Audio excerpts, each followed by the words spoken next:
تو اگر ہم ایز پیرنٹس انگزائٹی پرون ہیں، اگر ہمارے کچھ مینٹل کیا کہتے ہیں لیگز ہیں، کچھ ایشوز ہیں ہمارے اپنے پرسنل، ہماری پیرنٹ بننے سے پہلے کی ہماری جو لائف سٹوری ہے ایز اے چائلڈ، جو ہماری لائف سٹوری ہے وہ ہرٹ ہے یا وہ کسی طرح سے فریکچرڈ ہے، یا ہمارے اپنے جو پرسنل ٹراماز ہیں اگر ہم ان کو ہیل نہیں کر رہے ہوتے ساتھ ساتھ اپنی گروتھ کے اپنی ایجز میں، اور ایون پیرنٹ بنتے ہوئے بھی، یا ان کو ریئلائز نہیں کرتے یا ان کو اکنالج نہیں کرتے، تو ہوتا یہ ہے کہ وہ چیزیں سیپ ان ہو کے ہمارے پیرنٹ ہوڈ میں آ جاتی ہیں. کرختگی، سختی، تانا بازی، مارنا، پیٹنا، گالیاں دینا، بچوں پہ تشدد کرنا، بچوں پہ بچوں کو ایموشنلی ابیوزو ہونا یا فزیکلی ان کے ساتھ ابیوزو ہونا، یہ سب کوئی جان بوجھ کے نہیں کر رہا ہوتا. یہ بات یاد رکھنے کی ہے، یہ سب کچھ اس لیے ہو رہا ہوتا ہے کیونکہ ہم کہتے ہیں کہ ہمارے بڑوں نے بھی تو ہمیں ایسے پالا تھا. اس کا مطلب یہ نہیں کہ یہ جائز ہے یا یہ اوکے ہے. اگر ہمارے بڑوں نے ہمیں ایسے پالا تھا تو وہ وقت حالات مختلف تھے، اس وقت کی جو نیڈز اور ریکوائرمنٹس تھی وہ شاید ڈفرینٹ تھی. ہمارا نالج، ہمارا اسکل اس وقت کا، اس زمانے کا مختلف ہے، اور ہمیں زمانے کے ساتھ چلنا ہے کیونکہ بچے ہم سے اگلے زمانے کے لیے پیدا کیے گئے ہیں، بھیجے گئے ہیں.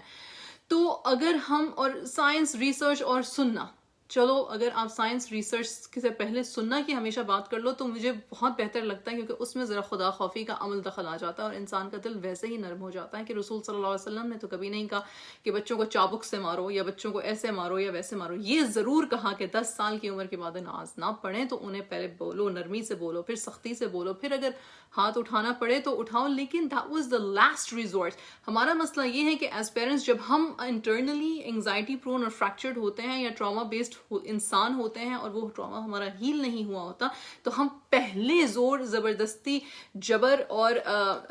مطلب کہ انتہائی ظلم کے ساتھ پیش آتے ہیں. میرے نزدیک ظلم یہ بھی ہے کہ بچے پہ غصہ مجھے اپنے شوہر پر ہے اور چیخ چلا کے میں نے اپنے بچے پہ نکال دیا. یہ میں as a human being, as a wife, as a mother, اس چیز میں مجھے ایڈمٹ کرنے میں کوئی شرم نہیں ہے کہ یہ مجھ سے غلطیاں ہوئی ہیں. آج بھی کبھی کبھی یہ سلپ ہو جاتا ہے. تو اس کا مطلب یہ نہیں کہ مجھے یہ بات کرنے کا حق نہیں یا آپ کو یہ بات کرنے کا حق نہیں کہ ہمیں اپنے بچوں کے ساتھ پیشنٹلی پیش آنا چاہیے. یہ بالکل ہمارا رائٹ ہے کہ ہم یہ بولیں، تاکہ ہم بار بار جتنا ہم پازیٹیو بولیں گے، ایک چیز یہ بھی یاد رکھیں کہ جتنا آپ بار بار پازیٹیو بولتے جائیں گے، آپ کے کان سنیں گے، آپ کا مائنڈ اس کو ایبزارب کرے گا، اور انکانشیسلی اینڈ کانشیسلی ہم پازیٹیوٹی کی طرف چلنا شروع ہو جائیں گے. تو آسک یور سیلف کہ مجھے ٹریگر کیا کرتا ہے، مجھے کون سی بات ٹریگر کرتی ہے، مجھے بچے کا رونا چیخنا کیوں اتنا ٹریگر کرتا ہے، مجھے بچے کا ہوم ورک لیگنگ اسکل کیوں اتنا ٹریگر کرتا ہے، مجھے کس چیز کا خوف ہے جب اس کے نمبر کم آتے ہیں، مجھے کیا بات ہے ایسی کہ میں اپنے بچے کو تار و تار کر دیتی ہوں اپنے الفاظ سے جب وہ کسی طرح سے میری ایکسپیکٹیشن اور میرے معیار پہ پوری نہیں اتر رہی ہوتی یا اتر رہا ہوتا. کیا بات ہے ایسی، کیا ٹریگر ہے ایسا، کیا یاد ہے ایسی، کیا ایموشنل ٹراما ہے ایسا جس کی وجہ سے میں نے اس کو آگے اپنے بچے پہ پروجیکٹ کر دیا ہے. یہ بات درست ہے کہ مائیں بچوں کو پالتے پالتے تھک جاتی ہیں، پریشان ہوتی ہیں، بچے ضد بھی کرتے ہیں، ماؤں سے لاڈ بھی کرتے ہیں، لیکن یہ سب تو ازل سے لے کے ابد تک چلنے والا ہے. میں یا میری ساتھ کی جو مائیں ہیں کچھ انوکھا تو کر نہیں رہی اور نہ ہی بچے کچھ انوکھا لے کر آئے ہیں. تو پھر صبر کیوں ختم ہو گیا ہے ہم سب میں؟ کیوں ہم سب انسٹنٹ گریٹیفیکیشن کی قوم بن گئے ہیں اس فون کی وجہ سے، اس میڈیا کی وجہ سے، جہاں پہ ہمیں انٹرنیٹ، اگر کسی کو یاد ہو تو ہم ڈائل اپ کے زمانے کے لوگ ہیں، ایٹ لیسٹ میں تو ہوں. تو ڈائل اپ کے زمانے میں جب ڈائل اپ ہو جاتا تھا تو جب ڈائل اپ شروع ہوتا تھا تو ایک آواز لمبی چوڑی سی آتی تھی، اس کے بعد وہ کنیکٹ ہوتا تھا، اس کے بعد کہیں، اور ای میل کو جانے میں کوئی 10 منٹ لگتے تھے، لیکن اب تو ای میل 2 سیکنڈ سے پہلے مطلب پہنچ جاتی ہے. آپ کسی سے بات کرو تو اور کہتے ٹھہر جو 1 سیکنڈ میں تمہیں بھیج رہی ہوں، یہ مل گیا، ہاں مل گیا، اوپن کرو اس کو. اور ہم اس طرح سے اپنی چیزیں ڈسکس کر رہے ہوتے ہیں، رائٹ. جوائنٹ فیملی سسٹم کی بھی فریکشنز ہوتے ہیں، جی بالکل ہے نا سہیل، آپ صحیح کہہ رہی ہیں.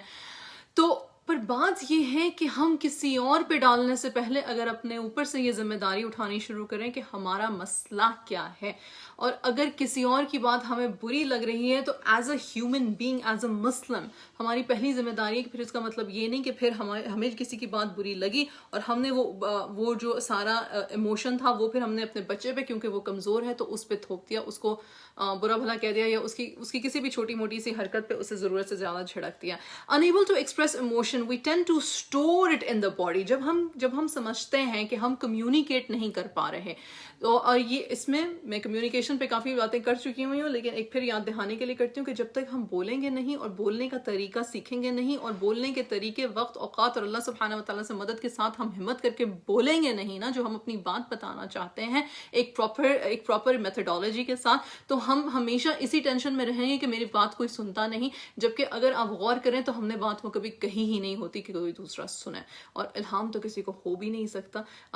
چاہے آپ ساری زندگی کسی کے ساتھ گزار لو، ان کو کیا پتا کہ ہمارے دل کے اندر راز کیا ہے. ہمیں طریقے سے، سلیقے سے، وقت کی نزاکت سمجھتے ہوئے بڑے خوبصورت طریقے سے بات کرنی سیکھنی چاہیے.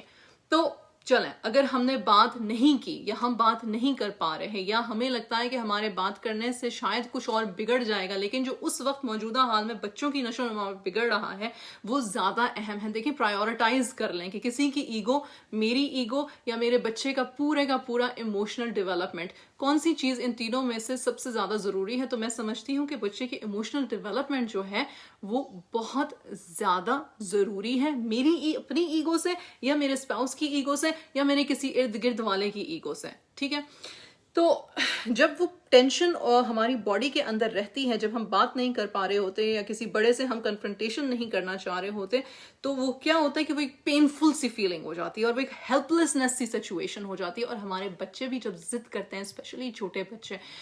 جو کہ 0 سے لے کے 3 4 5 6 سال کی عمر کے ہوتے ہیں، تو وہ بھی ہمارے ساتھ جب بات کرنا چاہ رہے ہوتے ہیں پر ان کو الفاظ نہیں مل رہے ہوتے، یا ہم ان کو ایٹیٹیوڈ ایسا دیتے ہیں جہاں پہ ہم ان کو کہتے ہیں چپ کر جاؤ، خبردار یہاں سے ہلے تو تمہاری آواز نہ نکلے، مارتے چلے جاتے ہیں ان کو، چیختے چلے جاتے ہیں ان پہ، پر ان کو کہتے ہیں کہ تم نے آگے سے آواز نہیں اونچی کرنی، تم نے آگے سے آواز نہیں اونچی کرنی. تو اس وقت ہم کر کیا رہے ہوتے ہیں؟ جب میں اس وقت یہ بات کر رہی ہوں تو مجھے اپنے اندر ایک شدید غصہ محسوس ہو رہا ہے، کیونکہ یہ ہمارے ساتھ ہوا ہے انجانے میں جانے میں، اور میں نے بھی اپنے بچوں کے ساتھ کیا ہے. خجل، خفگی، غصہ، یہ سب کچھ مجھے اس وقت محسوس ہو رہا ہے. اگر دیکھنے والا کوئی سمجھ رہا ہوگا تو یقیناً یہ ہم ماؤں کو محسوس ہوتا ہے کہ، اور جب ہم بچوں پہ اسپیشلی یہ تشدد کر رہے ہوتے ہیں، اس کو تشدد ہی کہیں گے، اس کو پالنے کا طریقہ نہیں کہنا چاہیے، یہ غلط لیبل ہے. اسے اب وہی کہنا چاہیے جو یہ ہے کہ انتہائی بدصورت تصویر ہے پیرنٹنگ کی ہے، جسے ہم نے ڈسپلن کا نام دے دیا. وہ ڈسپلن ضرور ہونا چاہیے، بچوں کی تربیت ایک اسرٹیو طریقے سے ضرور ہونی چاہیے، پر اس طرح سے نہیں ہونی چاہیے.